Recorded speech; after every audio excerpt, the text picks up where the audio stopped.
Manever I say ma PENDREAM TV. PENDREAM TV there, I see them yopo. Origin. All right. Now, Samson, I think the next question people will be asking after this. The thing also is about why it is the sole gold buyer for the gold board. Yeah, that is also another misconception. You know, a lot of people do not understand how gold boards trading model works. Samson, gold board has a 4-tier license buying system. 4-tier. The first is the tier 1 buyer. The second is tier 2 buyer. The third is the self-financing aggregator. And the fourth is the aggregator. All these licensed buyers buy gold for the gold board. So not only the aggregator buys gold, the self-financing aggregator buys gold. The difference between the self-financing aggregator and the aggregator is that the self-financing aggregator uses his own funds to buy gold for gold board, while the aggregator is funded by the gold board to buy gold primarily. Okay? Tell them I've not got into these tables yet, so they should wait. Let's go systematically. Now, no, it's not being shown. It's only okay. Then the third, the tier 1 buyer is a grassroots buyer who is licensed by the gold board to buy gold from licensed small-scale miners. The tier 2 buyer is licensed by the gold board to buy gold from both the licensed miner and the tier 1 buyer. So they are all gold buyers. In the year 2025, the first year of operation of the gold board, we issued 900 buying licenses. 900. Under our tier 1 license, we issued 269 licenses to qualified applicants. Qualified applicants underlined.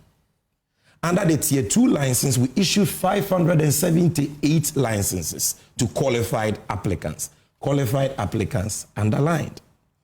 Under the self-financing aggregator, who are also aggregators, just that they are using their own money to aggregate gold for us, we issued 52 licenses to qualified applicants. Qualified applicants underlined. Is that where Bower Rock belongs? No, Bower Rock is the aggregator. And that aggregator category, we issued 1. There were 31 applications for aggregator license in the year 2025. Only Bower Rock met the eligibility criteria for the aggregator license in 2025. That is why Bower Rock is the only person as at now to have been licensed as an aggregator of the gold board. But that license application and approval process that the board of gold board, the governing board of gold board does, not Sammy Gyamfi as CEO. Sammy Gyamfi as CEO and management only recommends. The board grants approval for aggregator license. That process is an ongoing process. It has not terminated. So today we can have 1 aggregator. Tomorrow we may have 0 because we can even revoke his license or suspend his license. Tomorrow we can have 10 because 10 people can meet our eligibility criteria. So people say, Bawa is the only one buying gold. They don't understand. They lack information. We have 900 licensed buyers, all of whom buy gold. Then they say, why is he only the aggregator? He's the only aggregator because he's the only one who has met the eligibility criteria. Let me tell you something. When we say an aggregator, what do people understand by that? There is no license in Ghana that enjoys the benefits of an aggregator license. Some say, have you heard of somebody going for a license in any institution, and after he gets the license, the state gives that person money in the billions to buy gold for the state? If you go for a BDC license, you are going to do your oil business with your own LCs and your own credit lines. Absolutely. Same for an OMC license. Okay? But when you say somebody is an aggregator, it means that he's entitled to receive state funds to buy gold. And therefore, there is a strict set of governance, legal, operational, and financial requirements he must meet as a risk mitigation measure. He must have minimum 3 years experience in gold trading. He must have minimum 3 financial statements preceding his application. He must have at least 3 buying offices in the country. He must have at least a bullion van and so on. But the most important requirement is this. He must present to the gold board a bank guarantee or an advance payment guarantee from a recognized financial institution that accords with the insurance policy of the gold board to secure the capital support he seeks from the gold board. You understand? We are not some zombie sitting at gold board where any Tom, Dick, and Harry comes and says, I want an aggregator license that will entitle me to use taxpayers' money to buy gold. And you say, I've given you a license. We are not sharing and of 30, aggregator license like you share of 31 applicants. Barrock is the only one that. And I'm saying it on Newsfile today. Yes, I'm saying he has given us an advance payment guarantee covering a trade capital support of 2 billion cedis. 2 billion cedis. And that is why the board approved the application. If some people had done that when they had the opportunity to do gold trading in this country, they will not be chasing the aggregators today for causing financial losses to the states. That's actually true. Look, we are ready and happy to work with anybody who meets our eligibility criteria for aggregator license. So the other 30 or 29 that did not qualify, what were the incidents that disqualified them? The main critical thing is the guarantee. They couldn't provide and I'm here, Opong, Nkrumah, you have addressed a press conference. I'm challenging you. If you can give me one company who has applied for a gold board aggregator license, met all the requirements, especially gave us a guarantee from a bank or an insurance company, and we refuse his application, put it out today. I'm challenging them. They don't have. And let me tell you something that people don't know. You see, the president was gracious enough to send me to PMMC on the 22nd of January this year. By the 3rd of February... Last year, sorry.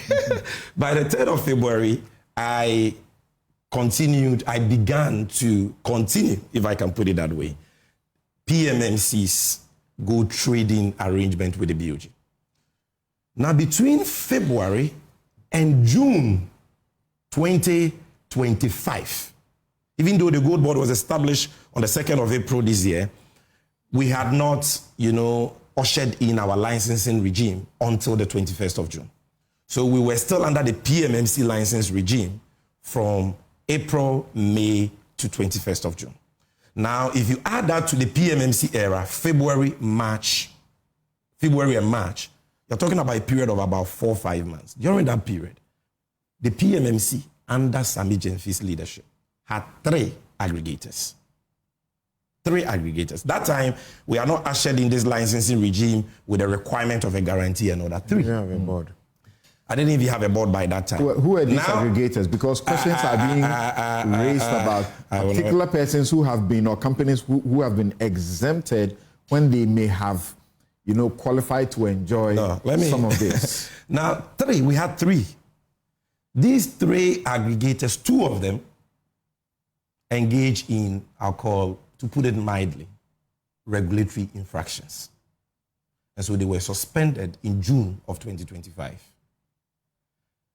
Their suspension has since been lifted.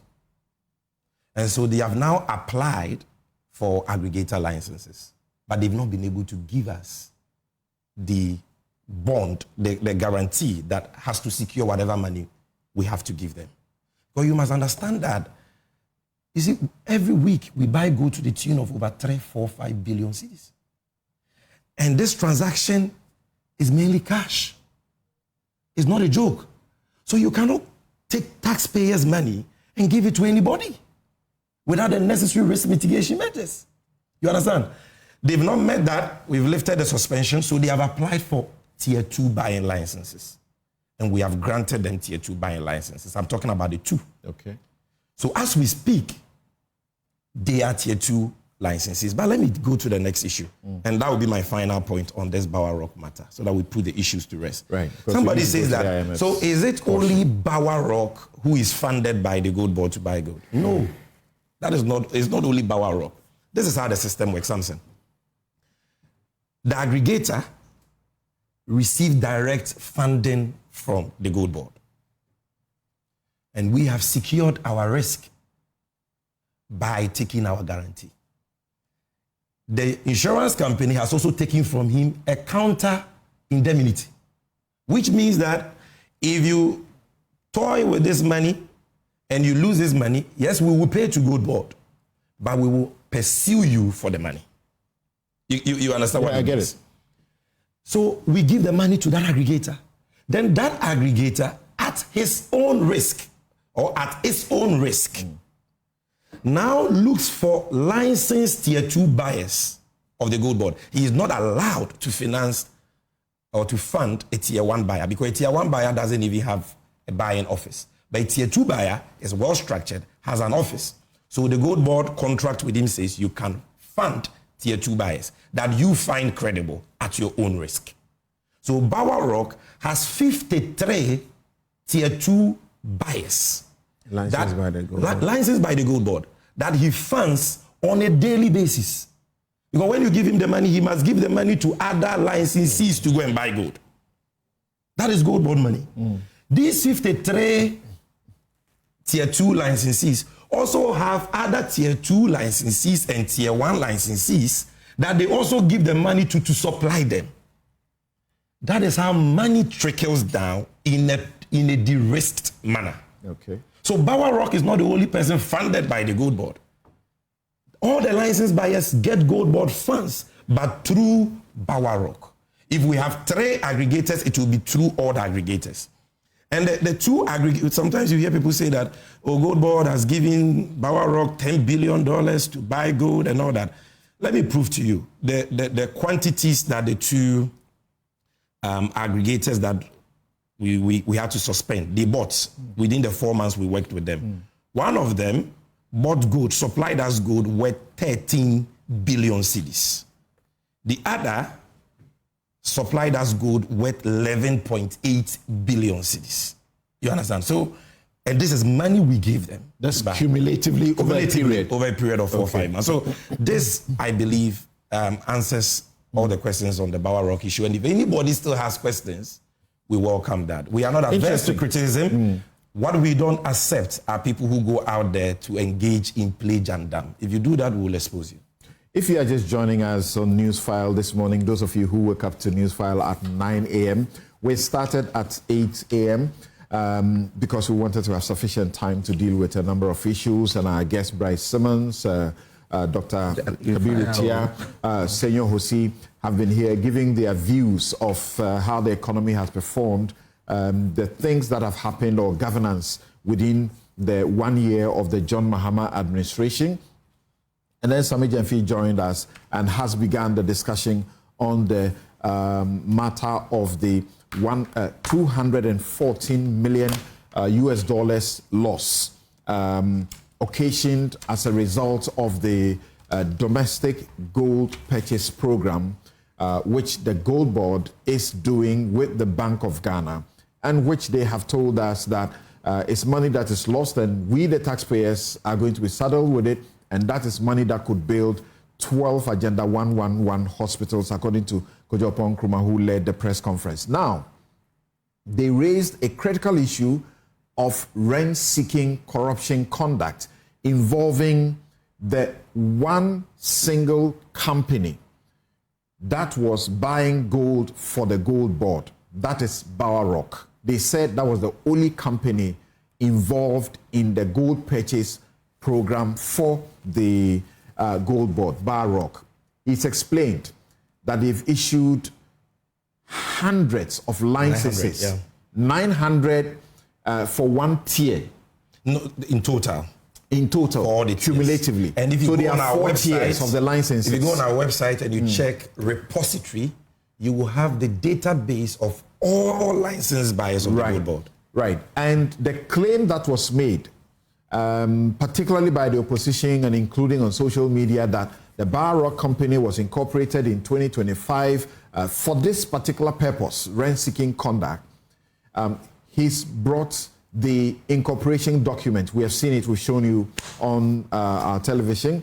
It was incorporated on the 14th of January 2015 and not 2025. And over the years, it has worked with the PMMC. This was the first license it procured from the issued by the PMMC. The license that just went past that you saw, that was the first license given to it by the PMMC in 2016. So, what he's sought to do in the Barrock matter is to sort of bust all the myths, all the misinformation or disinformation that's been put out there. And the fact that Barrock, within a particular tier, as an aggregator, is the only one that qualified because of all the criteria they have to meet. It was the one that met the guarantee required, financial guarantee required, in excess of 2 billion Ghana cedis to be able to receive that license to work. So now let's progress. But before just one second, just one second. I left this very important. Barrock is also registered in Liberia and licensed to trade gold in Liberia. And this is his 2018 gold trading license from Liberia. Kabiru can have a look. So I just wanted to put that. So as you may know, before we go to the IMF loss, IMF caution of the risk, there is a petition against unlawful involvement of unlicensed and investigated persons in gold board Ghana operations. This is a petition from the Kandifo Institute, and it is taken to the Office of the Attorney General.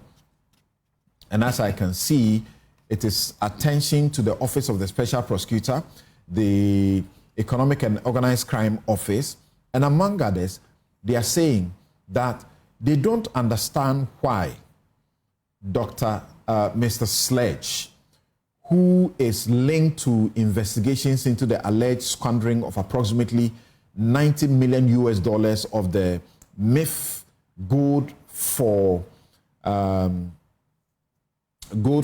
reserves. Yes, G4F. Yeah, that's good funds, for right. Has been blocked.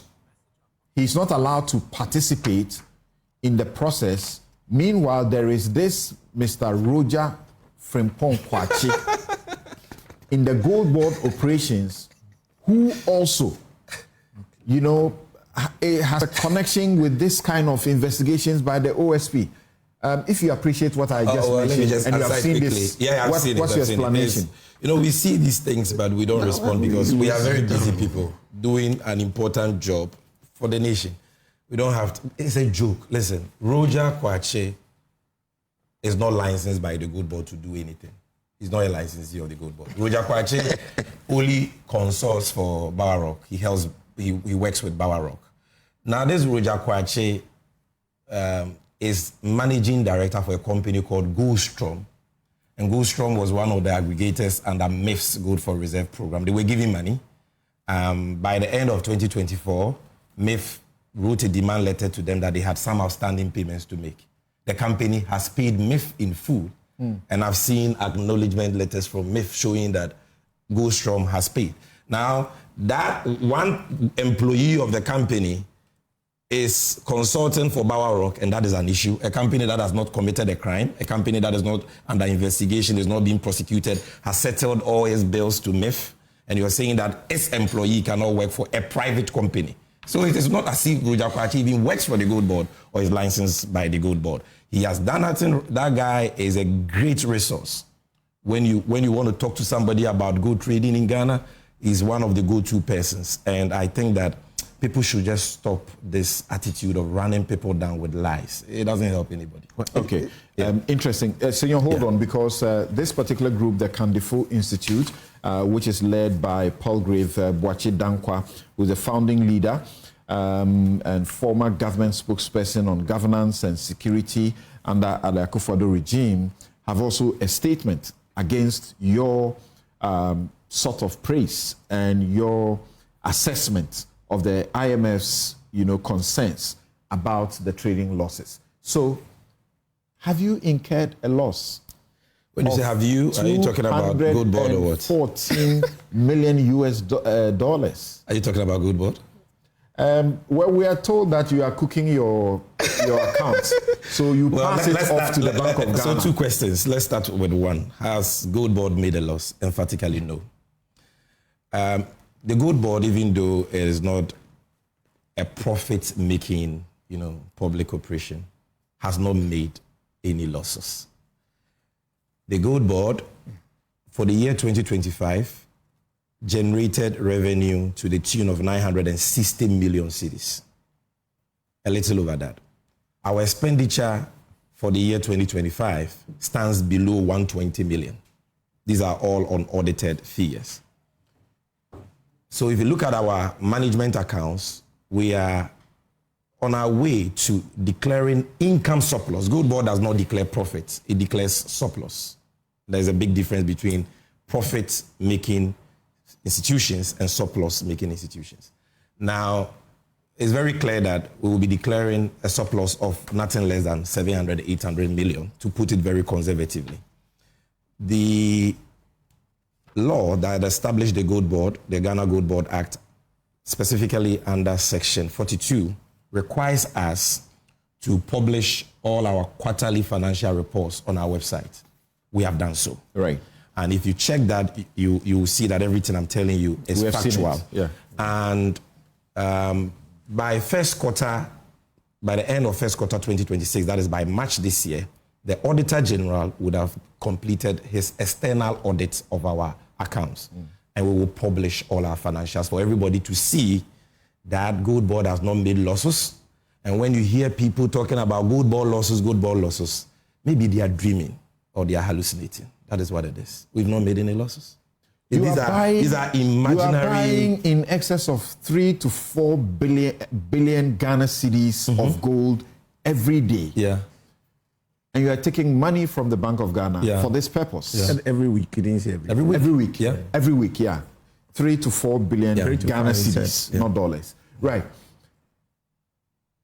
And you are saying you have made profit and you have not made a loss. We've made surplus. Because but we are told that what you are doing is that you are transferring the losses onto the books of the Bank of Ghana. Thank you for that question. Thank you. The reason why we've not made losses as Gold Board is that every money Bank of Ghana has given us, we have accounted for it. We've given them the gold equivalent. And we have gotten paid. We've been paid our agent fees. That is why we've not made a loss. But let's go to the claim. You see, when you catch them here, they move here. They say, oh, now it is not the Gold Board that is making a loss. The Gold Board rather is transferring its losses onto the books of the BOG. How can an institution which is not making a loss transfer losses it is not making? Does this make sense? How can we transfer losses we haven't made? What Gold Board has done this year, you see, a child must learn to crawl before it walks. And a child must learn to walk before it runs. We established on 2nd of April, but by law, we took over the PMMC structure. And that PMMC structure is not fit for the purpose of the Gold Board mandate. So we needed to put in place the necessary institutional and operational framework that can deliver the Gold Board mandate, which means new departments, new units, new employees, new systems, new policies, and all that. So our supervising minister... Including police powers. Exactly. Setting up your task force and all that. Because PMMC didn't have a task force, PMMC didn't have a risk unit, PMMC didn't have a trading department, and we have to put all that in place and employ workers. Then our minister, to his force, says, you have 7 months to the end of the year. This is the time for you to learn how to crawl. So put in place these measures, but while at that, you can't be doing nothing. Continue PMMC's Gold for Reserve program with the Bank of Ghana because you inherited that agreement under the transitional provisions of the Gold Board Act as Section 76. So continue it. That is what we've been doing. So that program we have been running this year is a BOG program introduced by BOG in 2022. That program is funded by the Bank of Ghana. And that program has always sat in the books of the Bank of Ghana. In 2023, 2022, 2024, when the MPP was in power, G4R accounts did not sit in the books of PMMC or BOST. The account sat on the books of BOG, rightly so, because it's a BOG program funded by BOG. So where from this claim that it is Gold Board that has made an 8-month-old company now is responsible for the losses of BOG? You talk about Atufortin says what you have done in 1 year or less than 1 year, it would have taken someone else 5 years to achieve. Well, it's refreshing when you hear your minister say such kind words about you. He's not always as kind as that, you know. He's always very hard on people like me when he needs his numbers. So this was a very good New Year message for me, but that's fine. But the key point I'm making here is that the G4R program was introduced in 2022 by the BOG. It is funded by them. It is their program, and therefore it sits in their books. Now, that program is a non-profit monetary policy initiative. A non-profit monetary policy initiative introduced by the Bank of Ghana to help them achieve their primary mandate of price stability. That program, any loss under it, is not attributable to an 8-month-old Gold Board, neither is it attributable to mismanagement or incompetence by the BOG. Because when you say that Gold Board has not made a loss, they say, oh, Sammy Gyamfi is saying it wasn't me, but it is BOG. Dr. Siama is a hero. And I'm going to explain that to you. He and that wonderful team at BOG. They have not, through mismanagement or incompetence, caused any loss. Any reported loss under G4R, if any, is a product of policy design. That is how the policy was designed to come to incur intentional and strategic expenses for superior economic benefits. So we are not saying we have not made a loss, but somebody has made a loss through mismanagement. No, that is the policy design. And it is so sad that those under whom the policy was introduced are now feigning ignorance about the policy objects and the policy design. Earlier in April of 2024, was it 2025, you were heard to have made, criticism of the PMMC for buying the gold at what you call spot price for their gold for reserves. Yeah.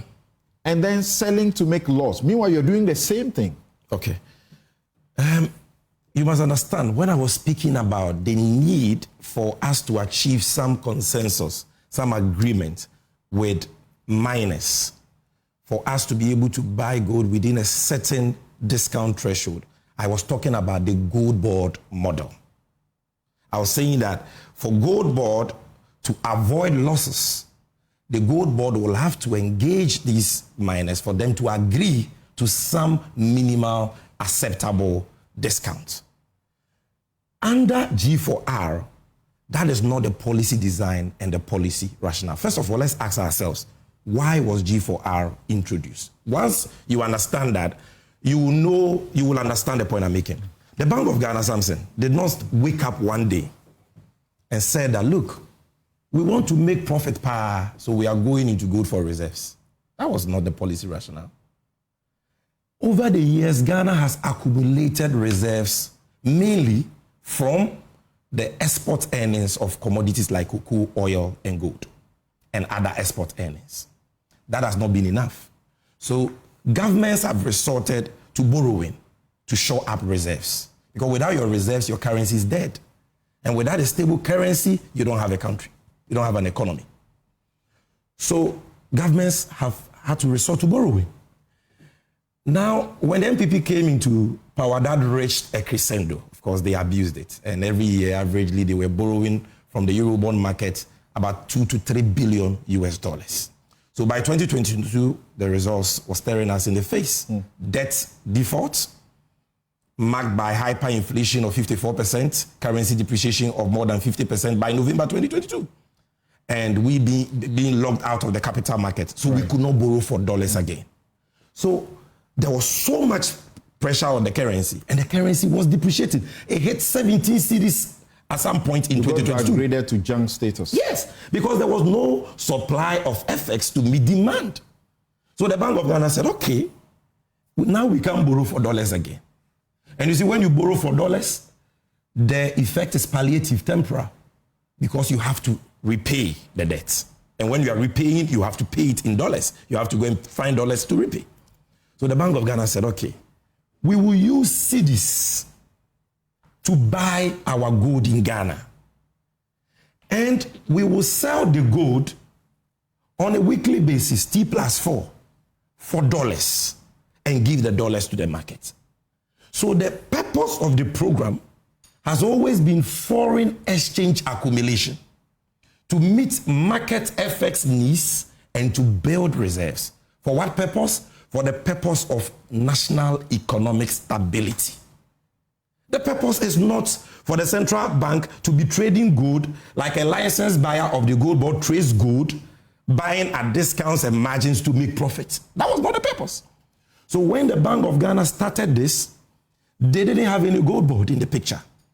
The market was dominated by foreigners. And these foreigners were not repatriating FX inflows back to Ghana. They were bringing dollars through the Abochi man, through what is called Hawala.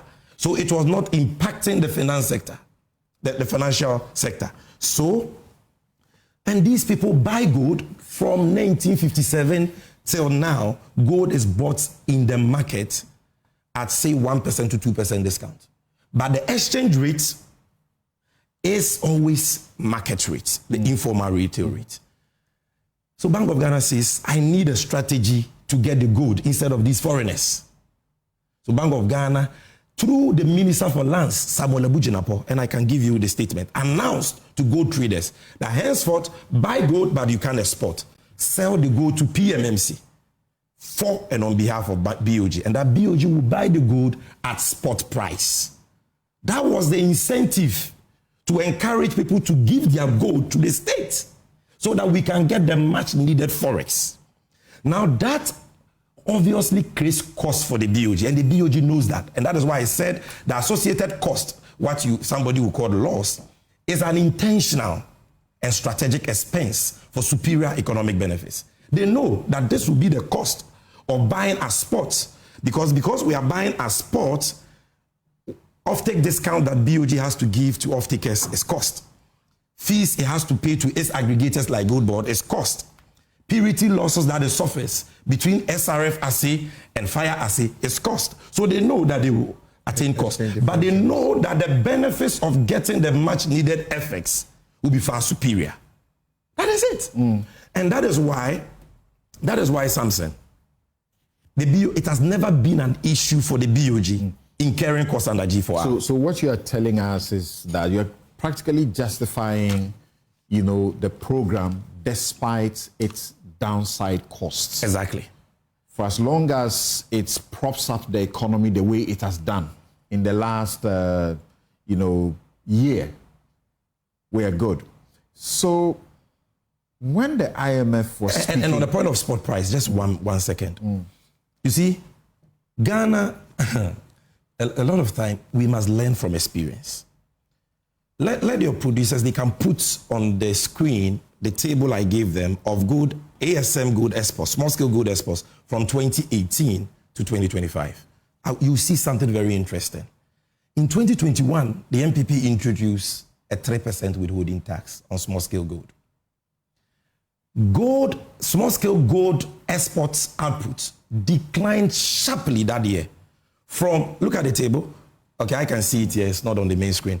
From 39.3 tons in 2020, worth $2 billion, it dropped to 3.4 tons. 3.4. The whole year 2021, Ghana got 3.4 tons. Single 3.4 tons from small-scale sector. Why? Because of a 3% discount in the form of withholding tax. And FX inflows reduced from $2 billion in 2020, COVID year, $2 billion, to $185 million. So learning from this experience, the Bank of Ghana does not pursue its own accounting profits, because the Bank of Ghana is the banker of last resort, is the banker of government. It is mandated to achieve price stability and support government's economic policy. They are there to build reserves to ensure that your currency is strong. And when you achieve that, the benefits you get renders any accounting loss infinitesimal. And when we get there, I'm going to explain to you what those benefits are. We need to get there as quickly as we can.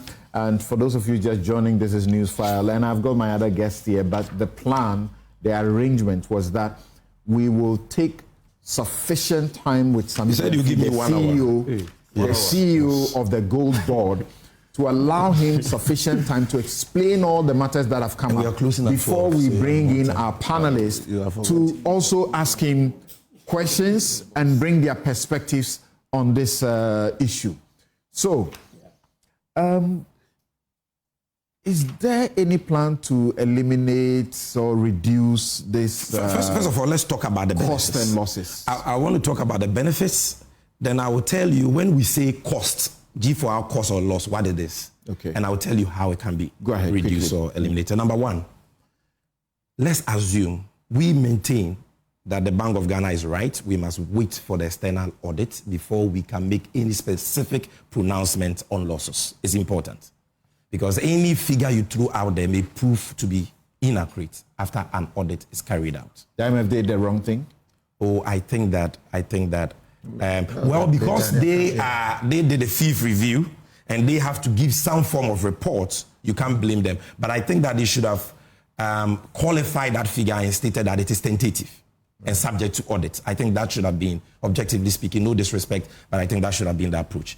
But the issue, what are the benefits? Assume, let's even grant them, we've incurred that, and let's even grant Opong $300 million, that is the cost.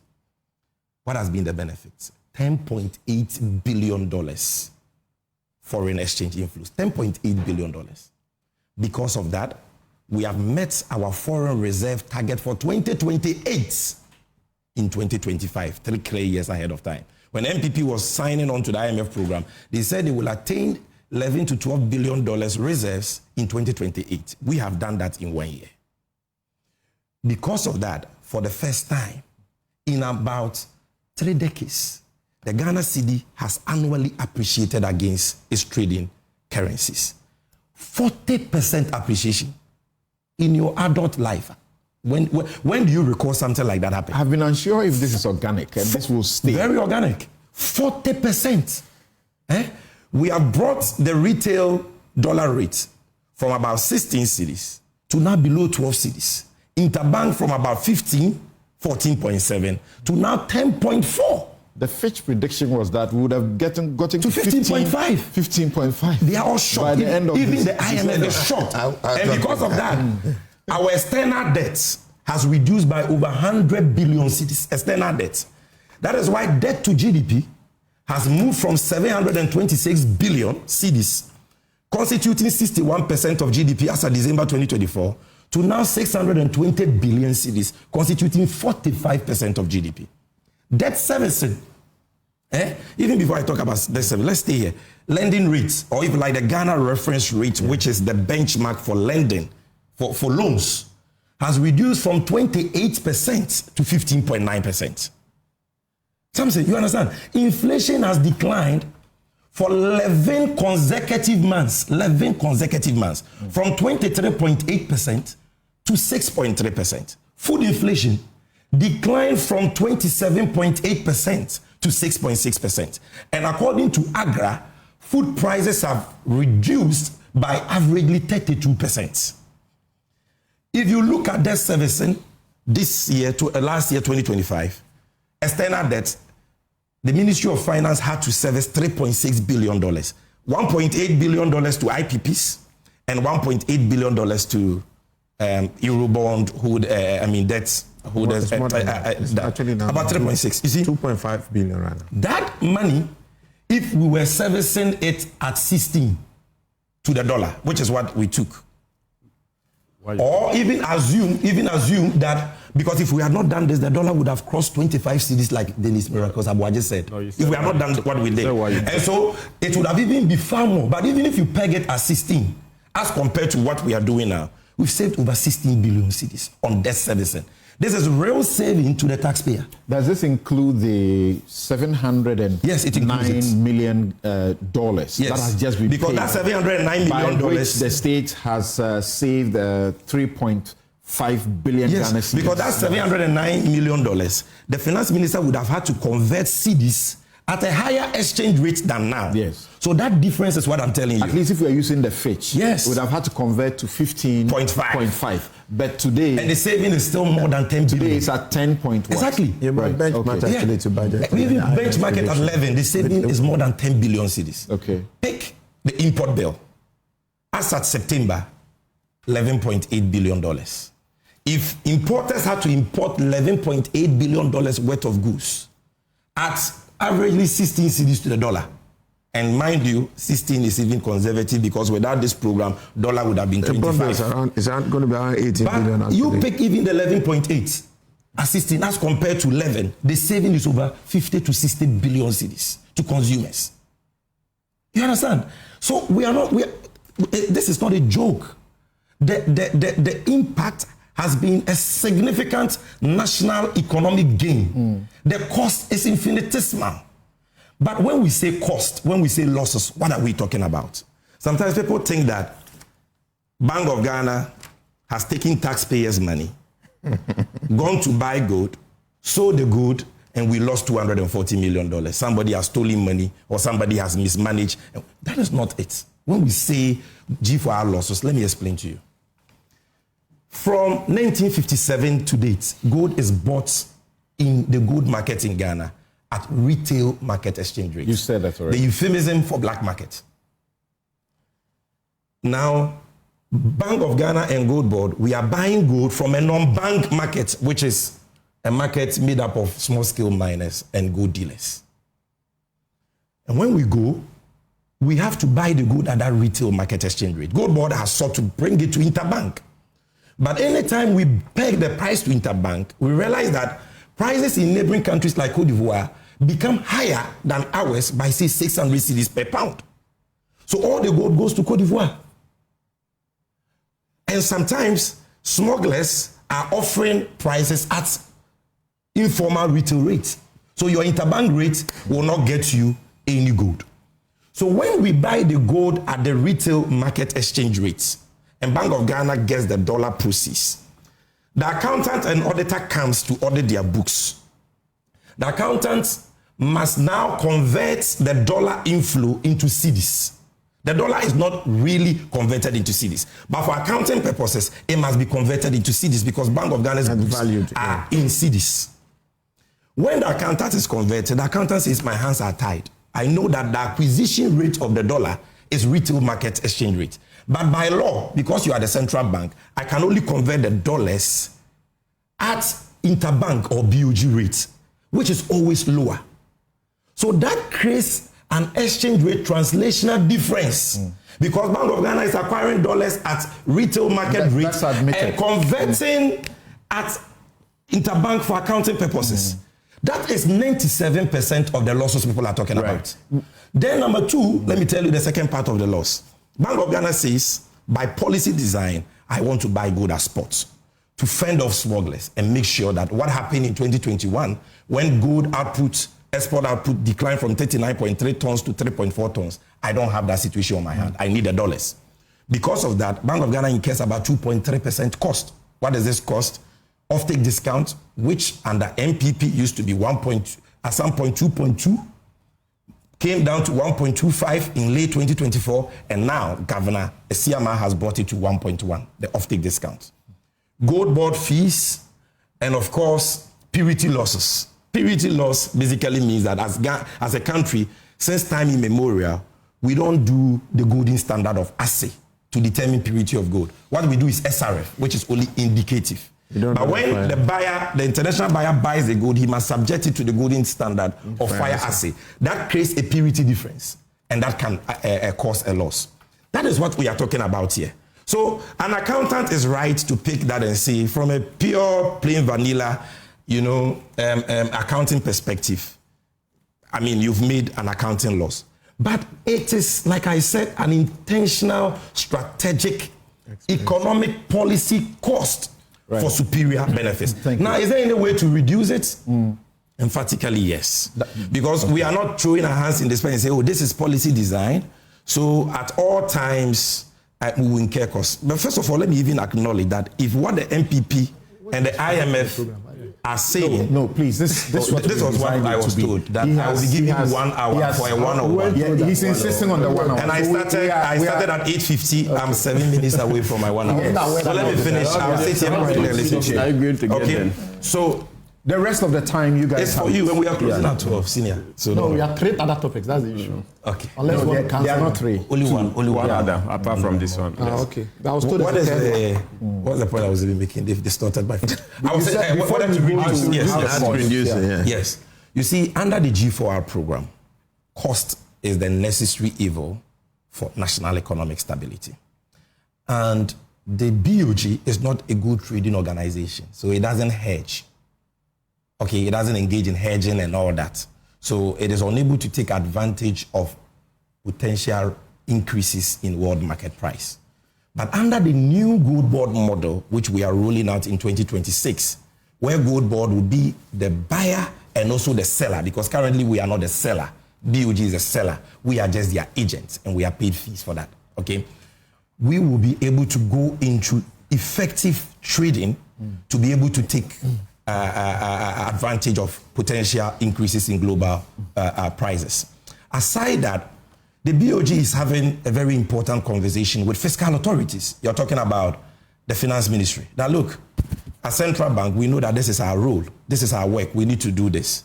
But let's have some burden sharing about the cost, because the cost is a necessary evil for the economic stability that we all need, which you, the fiscal authorities, even benefit more from. So can you absorb the cost in your budget? That conversation is going on. That has been the IMF's main concern.